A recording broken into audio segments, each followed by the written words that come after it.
bom dia a todos, tem muito prazer, muita honra de estar aqui e de compartilhar algumas ideias e algumas reflexões. O tema que me foi proposto foi por um Brasil mais forte e mais estável. Eu ontem à noite fiz uma pequena lista das minhas preocupações com o Brasil e que tipo de solução eu vislumbraria para cada uma delas.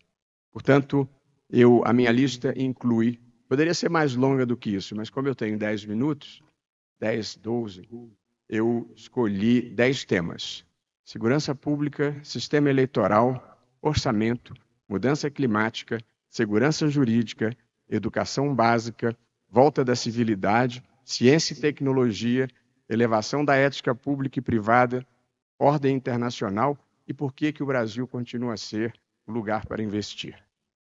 Começo por segurança pública, que aflige a todos nós. Eu, infelizmente, não pude assistir aqui o Dr. Sarrubo, que é o braço direito do ministro Lewandowski, mas o Brasil hoje é um dos países mais violentos do mundo. Nós tivemos em 2023 46 mil mortes violentas. O Brasil tem aproximadamente 3% da população mundial e tem 10% dos homicídios registrados no planeta. Esse é o tamanho do nosso problema em matéria de segurança pública. O crime organizado vem crescendo de uma maneira exponencial.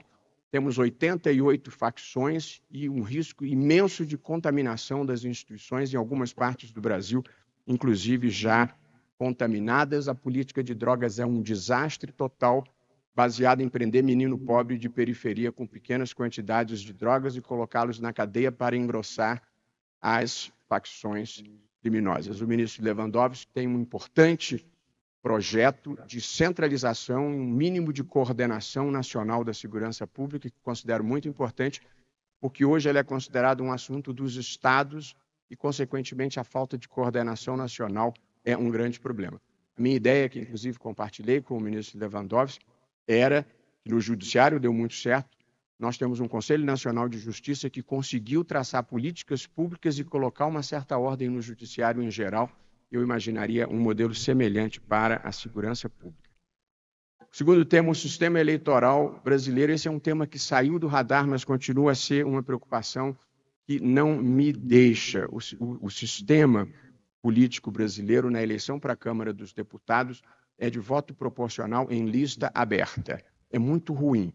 É um sistema em que o eleitor vota em quem ele quer, mas elege quem ele não sabe, porque o voto vai para o partido, os mais votados do partido obtêm a vaga, menos de 5% dos deputados são eleitos com votação própria. De modo que nós temos um sistema em que o eleitor não sabe quem ele elegeu e o candidato não sabe por quem ele foi eleito. Um não tem de quem cobrar, o outro não tem a quem prestar contas. Funciona muito mal.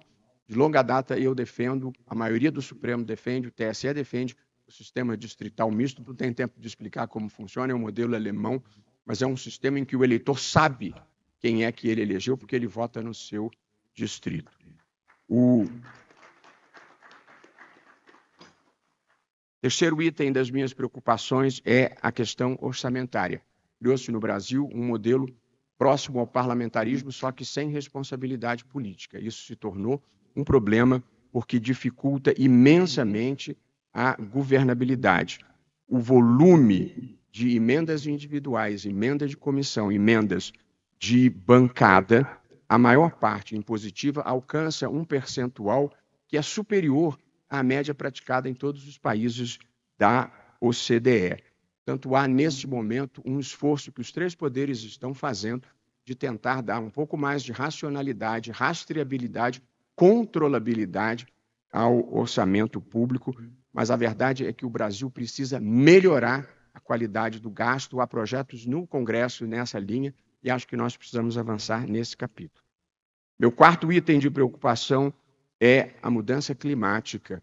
Os eventos extremos que aconteceram na Amazônia, com uma das maiores secas da história, com as queimadas no Pantanal e as enchentes no Rio Grande do Sul, são um alerta dramático de que já está passando a hora de nós investirmos mais energia numa transformação ecológica e na transição energética. Nós precisamos tratar esse tema com seriedade. O Brasil hoje não tem condições de ser uma grande liderança industrial, tomara que possa ser um dia, não tem condições de ser uma grande liderança tecnológica, tomara que possa ser um dia, mas tem condições de ser a grande liderança ambiental global. Nós temos energia predominantemente limpa, nós temos energia renovável, nós temos a Amazônia, que é a maior prestadora de serviços ambientais do mundo, e nós precisamos assumir verdadeiramente esse papel. 5. Segurança jurídica. Nós temos no Brasil um grau relevante de estabilidade institucional e, no geral, eu diria de segurança jurídica, no sentido de que as leis não retroagem e só se exigem novos comportamentos com leis que tenham sido promulgadas. Mas nós temos 3 áreas, pelo menos no Brasil, de alta litigiosidade, e a litigiosidade, de certa forma, traz a insegurança jurídica. Essas áreas são a área tributária, saúde e trabalhista. Eu tenho me preocupado com as 3 e o Supremo tem se debruçado sobre as 3. Em matéria tributária, há uma reforma tributária em curso, simplificadora, que nós temos a expectativa que, se vier a ser bem regulamentada, possa diminuir a litigiosidade trabalhista.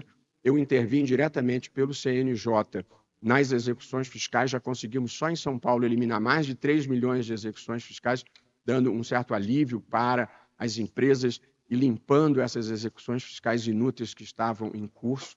Em matéria de saúde pública, o Supremo tem uma recente decisão muito importante, definindo competências entre União, Estados e municípios, estabelecendo critérios para a obtenção de medicamentos de alto custo, e nós estamos procurando equacionar o tema, que também é importante, da saúde suplementar e da judicialização da saúde suplementar.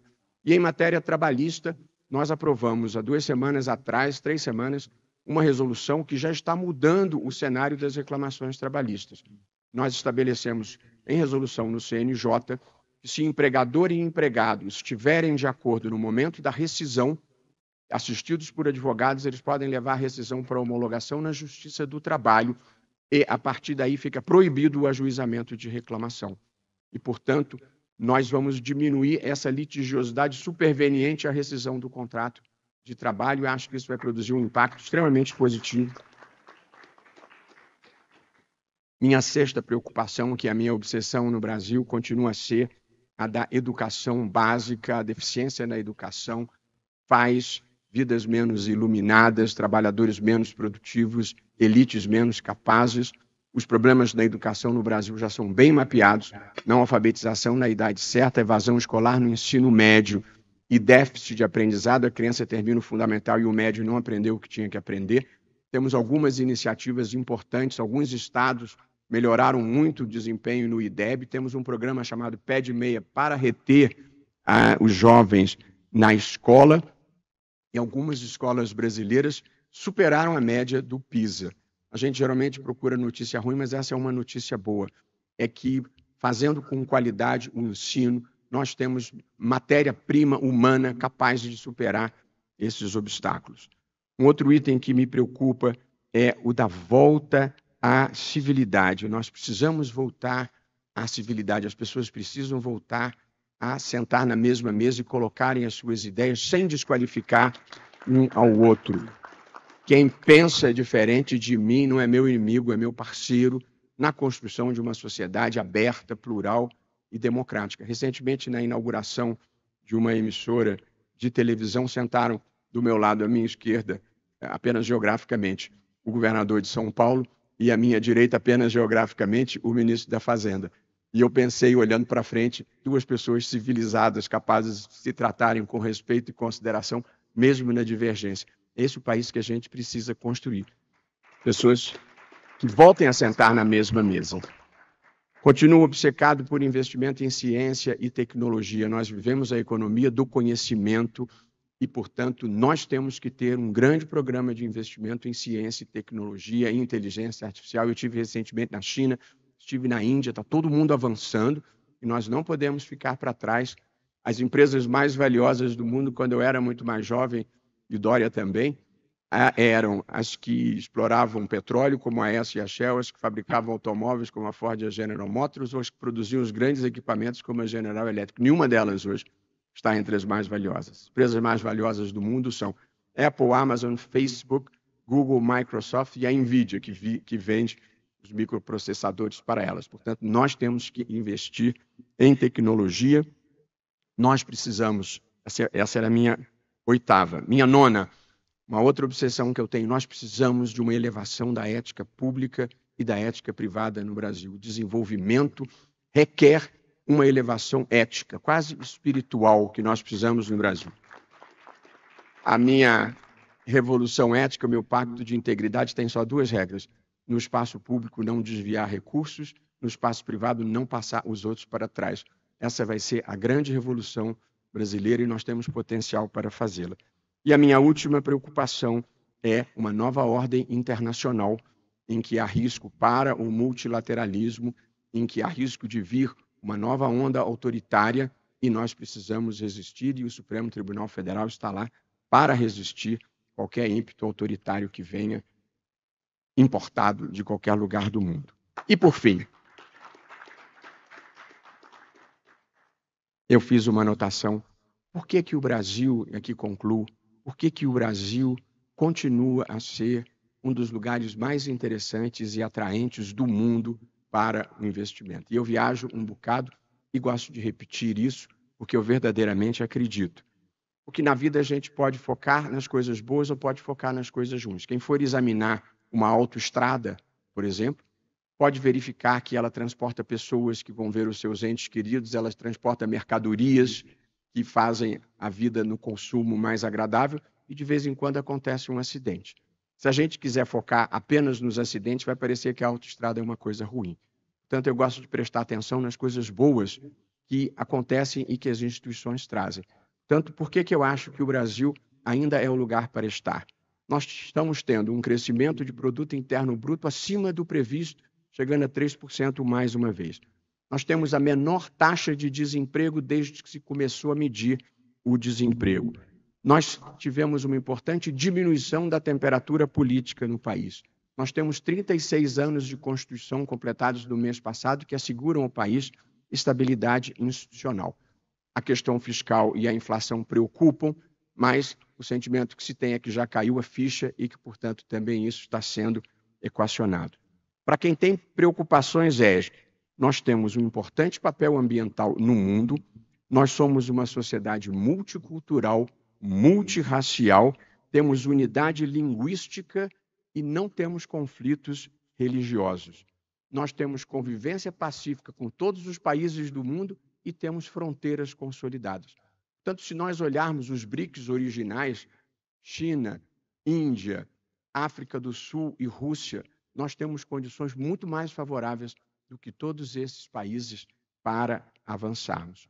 Portanto, e aqui é a minha conclusão, que nós precisamos mesmo é acertar o passo do crescimento econômico. O Brasil foi o país que mais cresceu, um dos países que mais cresceu no mundo entre 1900 e 1980, e depois nós vivemos um processo de desindustrialização relevante e de PIB baixo. Nós tivemos, durante 80 anos, PIB médio de 5,5%. Nós precisamos ser capazes de retomar o crescimento, senão não tem o que distribuir.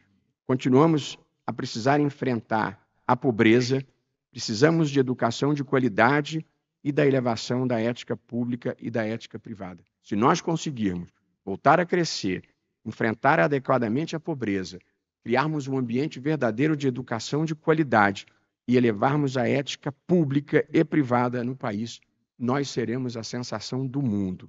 Portanto, integridade, competência e idealismo é o trinômio que, a meu ver, nos levará ao futuro. Muitíssimo obrigado.